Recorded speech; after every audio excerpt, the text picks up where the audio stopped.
De momento, solo decir que me parece importante recordar las cartas del diablo a su sobrino, de C.S. Lewis, una frase muy interesante que dice algo así, lo digo de memoria, por lo tanto no voy a ser exacta, pero dice algo así como: mantén a la gente engañada en la mentira, manténla en la mentira, tal. Dice, cuando ya estén a punto de descubrir la verdad, dice, entonces los despistas con alguna tontería, eso sí, revestida un poco de apariencia científica, y entonces ya los despistas absolutamente porque estaban a punto de descubrir la verdad.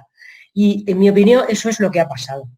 Es decir, ya sabéis, porque lo he dicho muchas veces, que por nuestros estudios de ciencia básica, desde el principio, desde hace bastante tiempo, y está ahí grabado, yo he dicho que el problema aquí estaba en la proteína spike, la proteína espiga, que era un tóxico genético, se iba a comportar como un veneno, haciendo una serie de daños que tenemos perfectamente estudiados. Ya no soy yo, a fin de cuentas, una científica murciana, que no es nadie, ¿no?, sino que ya son personalidades muy importantes, publicaciones muy importantes las que nos dan la razón, las que han demostrado que la proteína espiga es un tóxico que daña las células endoteliales, es decir, las células que recubren los vasos sanguíneos y que por lo tanto producen un daño endotelial con tendencia a la inflamación y a la trombosis, y que además destruyen las mitocondrias de la célula. Las mitocondrias son los orgánulos celulares por los que la célula respira.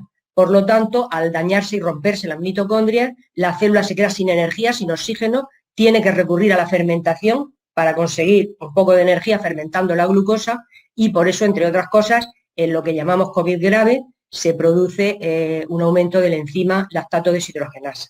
En fin, todo eso, si queréis, lo voy explicando luego poco a poco, pero esos son ya hechos probados. Son hechos probados, además publicados recientemente. Antes de que se aprobaran las vacunas no estaba esto demostrado. Por lo tanto, ahora tenemos una oportunidad con las nuevas publicaciones que han salido, que ahora después las puedo ir explicando un poquito, para pedir una moratoria de las vacunas, porque las agencias reguladoras las autorizaron por vía de emergencia sin conocerse muchos datos, ya que los estudios con población, con voluntarios, se habían hecho solamente a 2 meses de prueba. Sabemos que los estudios en fase 3 es que nos cuentan un montón de disparates, nos dicen los oficiales, ¿no? Nos dicen, no pasa, aunque las vacunas se han aprobado muy rápidamente, pero no por eso se han saltado ningún paso, son completamente seguras. Eso no es verdad. Los estudios en fase 3 de una vacuna, que es para probar la seguridad de la vacuna, porque las de eficacia se miran antes con los estudios fase 1, fase 2. Los de seguridad, que son en fase 3, para una vacuna tienen que probarse entre 1 y 3 años, porque los estudios a corto plazo se ven a 1 o 2 meses hasta los 6 meses. Los estudios a medio plazo entre 6 meses y 1 año. Y los estudios a largo plazo normalmente a partir del año. Eso se hace en una vacuna convencional. En estas vacunas, que no son vacunas, sino que son algo completamente novedoso, con plataformas que nunca se habían utilizado en la población, es lógico que si en una vacuna convencional se está hasta 3 años en fase 3, en fase de estudio de seguridad, en estas se hubieran hecho todavía más largos. Y van a hacerse a menos en 2. Si todavía no están completados, pero se van a hacer en 2 aproximadamente. Por lo tanto, no hay ninguna garantía de seguridad.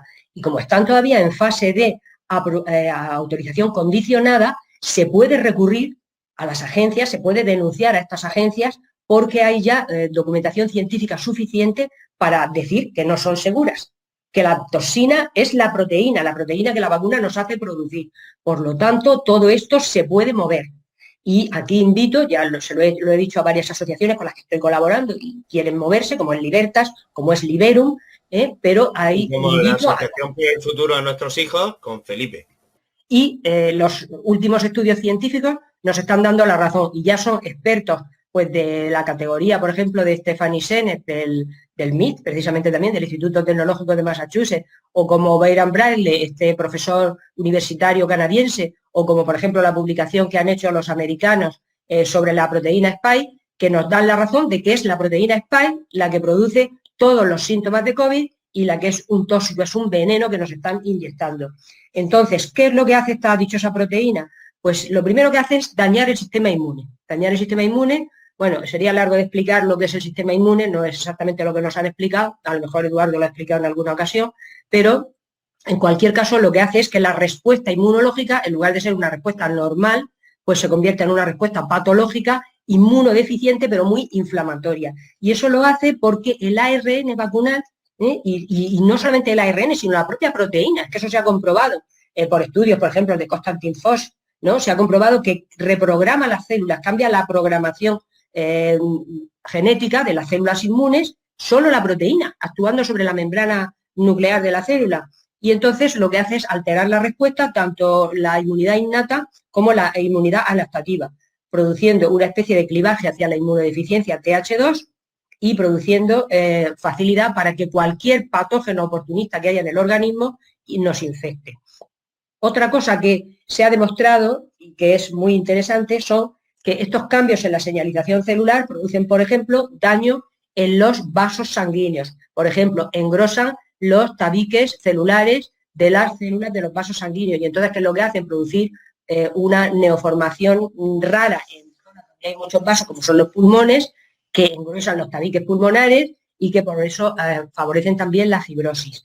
Lo más curioso y lo más interesante es que actúan sobre la célula que recubre el vaso sanguíneo por dentro, son las células endoteliales de los capilares, de las venas y de las arterias, produciendo inflamación y por eso se producen los trombos. Y además, esto lo hacen disminuyendo la expresión del receptor y de esa forma se daña la mitocondria. La mitocondria es el órgano de la célula que hace que se produzca la respiración celular, la que la célula aproveche el oxígeno y pueda producir ATP y producir energía. Entonces, cuando se dañan y se rompen las mitocondrias, la célula se queda casi sin energía, tiene que recurrir a la fermentación como una célula cancerosa, ¿no? Para producir energía a partir de la glucosa y por eso aumentan los enzimas como la láctico deshidrogenasa.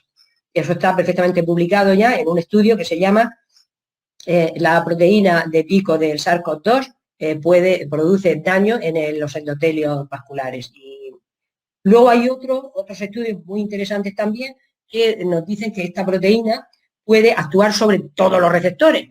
Claro, si lo que vemos es que hace daño en la célula acoplándose al receptor, pues todas las células que tengan este receptor las va a dañar y ya sabemos las que son. Sabemos que son la placenta, sabemos que son la mama, sabemos que son el testículo, sabemos que son el corazón y sabemos también que son el cerebro. Es decir, es que en la sinapsis hay unas proteínas que se llaman sinapsinas, que son las que modulan toda la transmisión de la señalización nerviosa y estas tienen también este mismo receptor. Por lo tanto, esta proteína, cuando llega al cerebro, va a dañar la comunicación intercelular.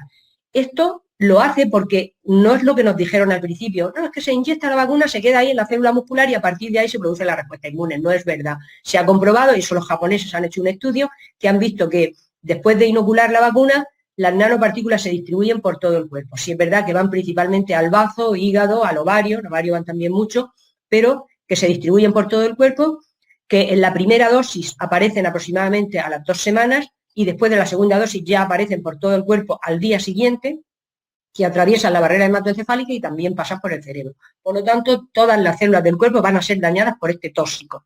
Repito, la proteína espiga, la proteína de punta del virus, la proteína de punta, que es lo que nos dicen que tiene que producir la vacuna para que se produzca inmunidad al supuesto virus, eso es tóxico, eso es un veneno. ¿Por qué? Porque es parecido a otras proteínas que produce nuestra célula, por eso interacciona con el receptor, pero dañándolo, porque no es una proteína natural, sino una proteína transgénica.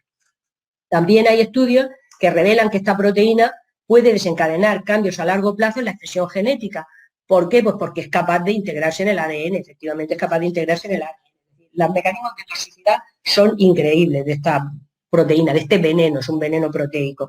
Y por último, decir que sí, es verdad que en los estudios de esta vacuna se ha encontrado que las personas inoculadas producen anticuerpos, más o menos, unos más que otros, pero resulta que estos anticuerpos, y hay ya también publicaciones donde lo demuestran, hay varias, en los que nos dicen que ataca hasta 28 tejidos humanos. Es decir, la proteína daña prácticamente todas las células y luego producimos anticuerpos para defendernos de este veneno y estos anticuerpos también atacan, también dañan hasta 28 tejidos humanos, pues es un cóctel perfecto, es que no se necesita grafenar ni se necesita nada más.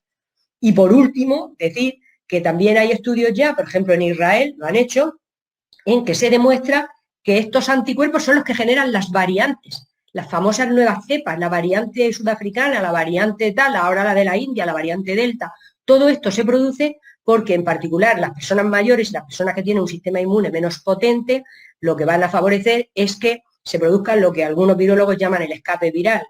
Bueno, lo que significa más o menos es que se produce el anticuerpo solamente contra una fracción muy específica, que es la proteína vacunal, pero el cuerpo intenta eliminar estos residuos en forma de microvesículas o exosomas y entonces, lógicamente, estas van a tener una pequeña variante producida por el organismo de la persona inoculada, se va a transmitir y así se generan las epidemias y las nuevas variantes.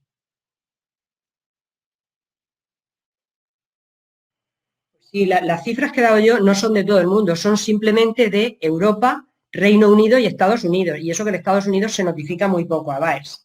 Entonces, fijaros, son 22.000 muertos y casi 4 millones de daños graves, solamente en Europa y Estados Unidos. Es tremendo. La Unión Europea, no Europa. Por lo tanto, si a esto añadimos toda Asia, India, etcétera, etcétera, pues luego en VAERS se sabe que se notifica apenas un 1%.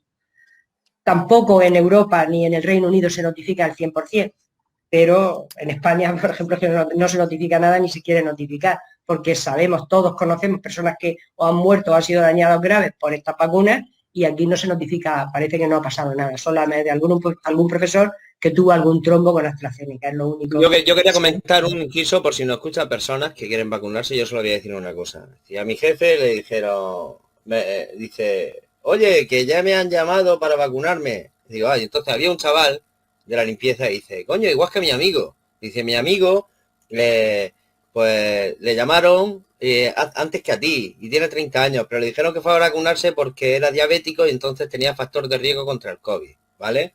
Y ahora sigue siendo diabético y factor de riesgo contra el COVID y además tiene una pierna menos porque le dio un trombo y le amputaron la pierna. Es que al ser diabético, al revés, no es que tenga un factor de riesgo por COVID, es que tiene un factor de riesgo por la vacuna. Y entonces todas estas personas con enfermedades autoinmunes o con diabetes tal, van a sufrir mucho más los efectos adversos porque el COVID lo produce la proteína espiga. Por lo tanto, si te la inoculan directamente o te hacen que la produzcan tus células, pues te va a producir los daños. Si es que eso es lo que parece que no entra en la cabeza, pero eso está ya demostrado. Eso es algo que está ya demostrado.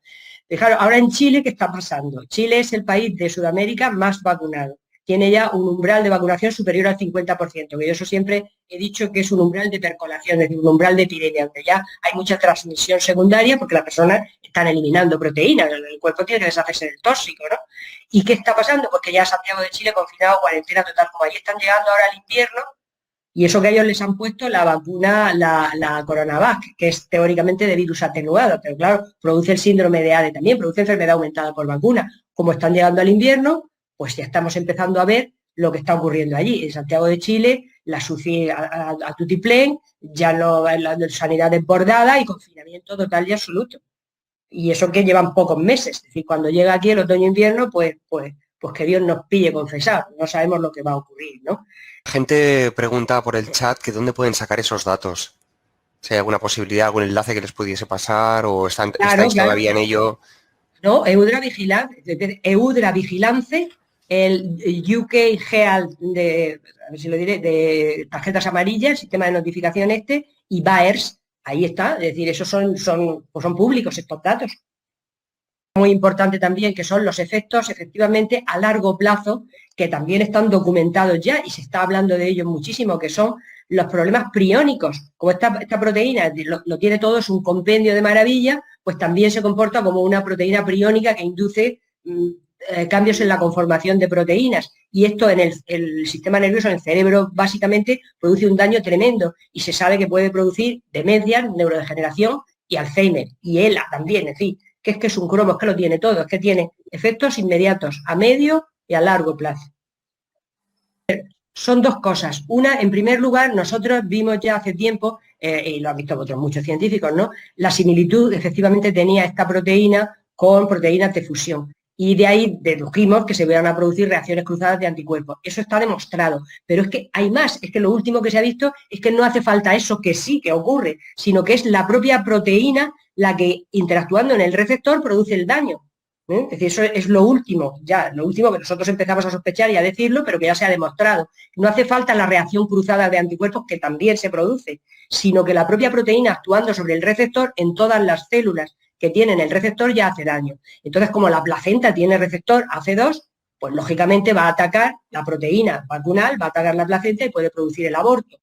Pero no hace falta ya ni siquiera que sea por los anticuerpos, sino por la propia proteína de la vacuna. Eso por un lado.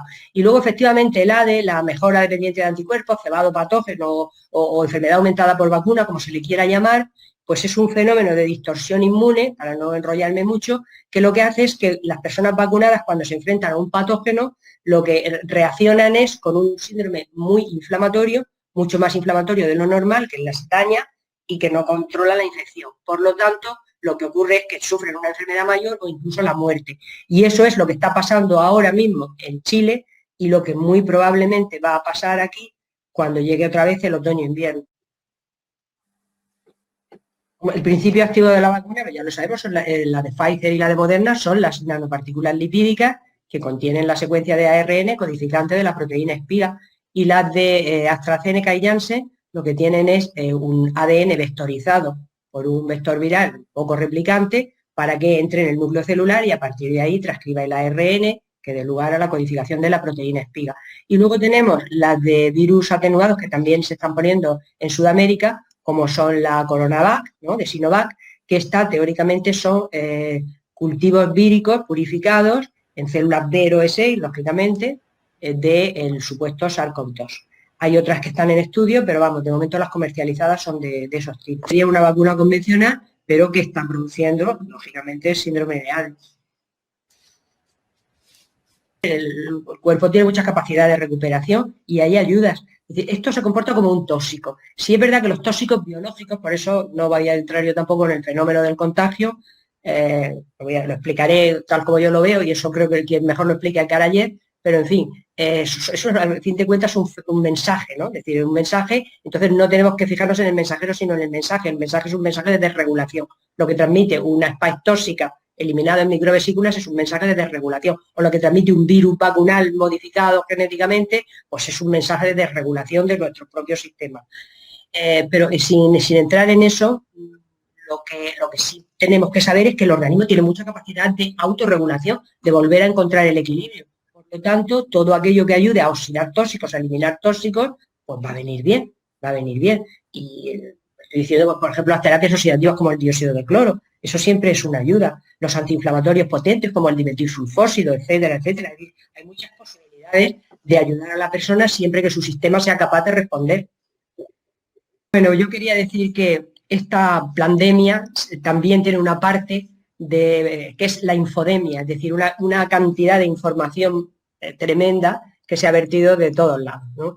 Entonces yo creo que, por lo menos por mi parte, lo que a mí respecta, información ya he dado toda la que podía dar y poco más, no sé que surja algo muy nuevo, muy novedoso, pues realmente ahí está, ¿no? Es decir, ahí está, como está documentada, ahí están los vídeos, está, pues quien quiera los puede ver.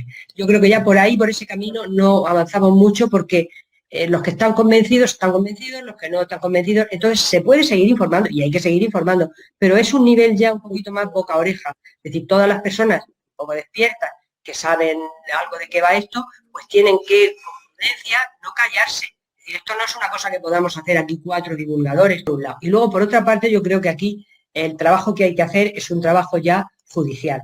Se están moviendo a nivel internacional muchas cosas y aquí en España también, espero, ¿no? Entonces, no hay que parar de poner denuncias, demandas, querellas, todo lo que haya que hacer. No hay que cansarse de eso porque aunque los jueces prevariquen y aunque esto vaya tal y vaya cual, pues en algún punto y en algún lugar se conseguirá algo. De hecho, algo se ha conseguido y algo se está consiguiendo. Entonces yo creo que ya la lucha por el momento sigue ahí, la investigación seguirá también, nos iremos enterando de más cosas que irán, bueno, pues si van aportando novedad, pues ya se sabrá, ya se irá diciendo, pero no hay que cansarse de eso. Recordar que los niños no se tocan porque lo demás los niños no sufren COVID. Si los niños no sufren, no necesitan ninguna vacuna. Entonces vamos a intentar protegerlos y vamos de verdad a luchar a nivel asociaciones, a nivel judicial, a nivel como sea, para evitar que esto vaya a más. Y bueno, pues en las manos de Dios queda todo lo que nosotros ya no podamos hacer. Vamos a fijarnos en los daños que está haciendo la vacuna, que sabemos por qué. Yo he recogido los datos más recientes de Udra Vigilance, del sistema de notificación del Reino Unido y de la FDA, y eso las notificadas, que sabemos siempre que son entre un 1 y un 10%, pues tenemos muertes ya 21.969, es decir, casi 22.000 muertos de forma inmediata por estas vacunas. Y daños graves tenemos ya recogidos y notificados 3.793.295, casi 4 millones. Entonces, vamos a ver esto en unos meses, en 6 meses, que hayan 22.000 muertes y 3 millones, casi 4 millones de daños graves. Esto, ¿dónde se ha visto? ¿Cómo se puede tolerar semejante disparate y que nadie haga nada? Eso yo no lo puedo creer, realmente no lo puedo creer. Dios con nosotros, como siempre decimos aquí.